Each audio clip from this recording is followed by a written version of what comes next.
we're on the hill with Marco and his son David, and you see the ocean over there. Now I know this whole area because my house is basically just over that hill there, so this is not far from Ocean Breeze and Parque Las Terrenas. So a lot of this land over the years I've walked this ridge, I've walked over this ridge here which we're on now, so it's not unfamiliar. But this is going to be 14 lots in total.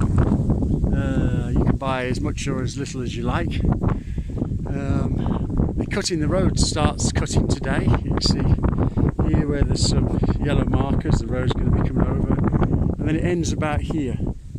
And then of course there's the various building lots. There's all the lowland land we see here, the hill in front as well.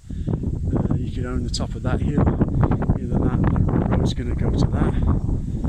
So there's lots of stuff.